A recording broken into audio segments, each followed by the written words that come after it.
Federal Reserve Chair Jerome Powell sends markets tumbling after a warning about tariffs, rising inflation, and slowing growth, a recipe for stagflation. But while Wall Street panics, DKI isn't worried. Why? We'll break down why the Fed is trapped, why it's becoming irrelevant, and what actually matters for your portfolio right now. Plus, we'll show you how to prepare for inflation, whether Powell does anything or not. Gary. Gary, moving to thing number 3, we're talking stagflation. Jerome Powell, our friend, markets all over the place. You're asking, what should we know? Why don't we care about the Fed? I think I know where this one's going. We've covered it before. Gary, thing number 3, the Fed is trapped and irrelevant. Maybe we could get a hashtag "end the Fed" in there somewhere. Yeah, there you go. That's my favorite hashtag, by the way. By the way, that hashtag "end the Fed" auto completes on every one of my devices. If I hit hashtag "end the Fed," immediately comes up. So that's my auto complete choice. My phone knows where I'm going with that. Anyway, Rob, last Wednesday, Jerome Powell, who's the chairman of the Federal Reserve, addressed the Economic Club of Chicago. I know you guys are thrilled to hear this exciting news. And he promptly crashed the markets.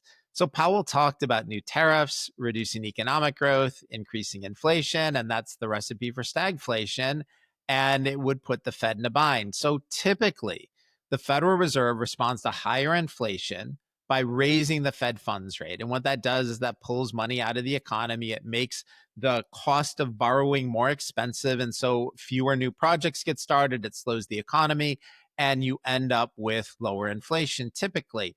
Now, their response to low economic growth is the opposite. It's the stimulus of lower rates. So if you have low economic growth, you lower rates, and all of a sudden, it's cheaper to finance new projects and more gets done. And, you can have more allocation to building or misallocation to building, as we've seen all over the world.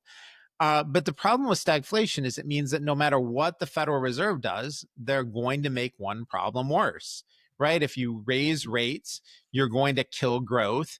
If you lower rates, you're going to increase inflation. So it leaves them stuck. In addition to that, Powell also crushed hopes for a Powell put. Don't worry, I'll explain what that means. By indicating he was not going to bail out a falling stock market with a hope for rate cut. So this is a reference to the Greenspan put. If we go back a couple of Federal Reserve chairmen, when Alan Greenspan was the chairman of the Federal Reserve, if the markets went down, he would have a tendency to lower the Fed funds rate. And what that would do is the stock market would price in more growth and would immediately come back up. And so people were more comfortable being long stocks at that time because they felt like the chairman of the Federal Reserve was going to bail them out on any losses. It was called the Greenspan put. It was like you had a put option where if the stock prices dropped below a certain level, you were going to get support. And that's what you have if you own a put option.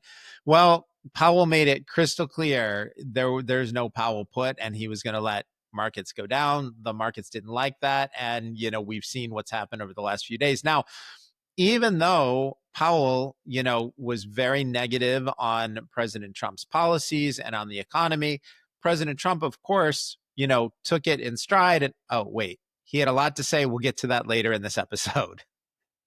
Gary, so obviously with the market reacting, a lot of the market took Powell's comments negatively. How concerned are you by what Powell had to say? No big deal. So the markets got upset. I'm completely unconcerned for 3 reasons. First, the DKI portfolio is heavily hedged. We do not need a rising stock market to make money. I'm not a fan of people who, their investment plan is fingers crossed the market rises, or the asset allocators, or, closet indexers who need the Fed to bail them out and get a rising market to make money. There's no skill to that. You're just begging for asset bubbles and for the Federal Reserve to make your case for you. I would rather do it on stock picking, and that's why we've hedged out our portfolio. Our hedges have made us a ton of money over the past month. Second, I'm not actually convinced tariffs are going to lead to long-term inflation. I understand the logic for why people think it will happen, but it's not clear. And if you remember, during President Trump's first term, he increased tariffs. We did not have an inflation problem. Over the weekend, I read a great, lengthy, well-researched article by Anthony Pompliano. And, he went back through the history here. And I think the thing that people forget, everybody gets stuck with static analysis, but the world is dynamic, right? And what that means is people assume X happens, therefore there's an impact on Y. Well, yeah, but when X happens, the people handling Y will move. The market, the world adapts to the new circumstances. And so, yeah, there's no question that tariffs can increase prices on overseas goods, but it also encourages more domestic supply. And that's one of the reasons why tariffs don't always lead to long-term inflation. So I'm not in the doom and gloom camp on that. And we really do need to restart domestic manufacturing. Just too much of the country is out of work and, suffering from depression and drug use. And we just need to do something. And I think this is a way to do it. The third reason I'm not so concerned about this is because congressional overspending has led to fiscal dominance. And that's just a fancy way of saying congressional overspending and debt has gotten to the point where the Federal Reserve really doesn't have any ammunition anymore. If the Federal Reserve cuts, the bond market's going to price in higher future inflation and rates on longer term treasuries will rise. That's what happened last September. And when that happens, what do you end up with? You end up with the government having to print more money to pay interest expense. That leads to more inflation. In other words, no matter what the Fed does, it doesn't matter. The expression from a couple of decades ago is pushing on a string. So imagine there's a string between the two of us. I'm the Federal Reserve and I want to affect, how things happen for you. And so I push on the string. Well, what happens? Your end of the string doesn't move, right? My end moves, but there's no impact from it. And I think that's where the Fed is right now. There's not much the Fed can do at this point to get control of the situation. So, the question is, what do you do, right? Because the Fed's saying we've got a disaster coming. And I'm saying there's nothing the Fed can do to fix it. The Fed is telling you there's nothing we will do to fix it. So what do?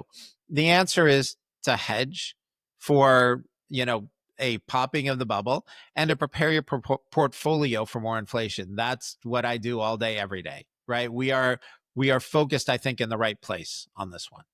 Yeah, I think that's a great point, Gary, just in terms of the value of deep knowledge investing. And what you do is, regardless of the market, good, bad, what decision gets made, what happens over the course of a period of time, we're looking at helping our clients, customers navigate the market, regardless of what gets thrown at them, whether it be news, disaster, you name it. Gary, By the moving way, on Rob, to you know how calm DKI subscribers are right now? yeah, I mean, it's I did not get a single email, phone call, nothing today. The markets were down huge. The fight between Chairman Powell and President Trump has everybody upset. I literally did not get a single email or phone call from an upset subscriber today because we're hedged, right? Days like this do not cause us any problems. yeah, and I I don't think go it's to bed at even night. I don't go to bed at yeah. night worrying about whether the market will be up the next day. Yeah, now obviously everything's relative too, but even on the days or the individuals that might not even be looking at things on a day by day basis too, we know that, hey, the approach is long term as well, right? It's, hey, what can we plan for? How can we stay consistent? How can we obviously, yes, make necessary moves and adjustment? But I think more importantly, just have your portfolio even in a position to be able to do that a lot of times is critical, and having an understanding of the information that's in your portfolio is more critical than ever. So again, any questions that you may have, go to the website, deepknowledgeinvesting.com. Use the Ask Gary feature, fire in a question. I would love to answer anything that you might have and get that on the show potentially if it's a good one.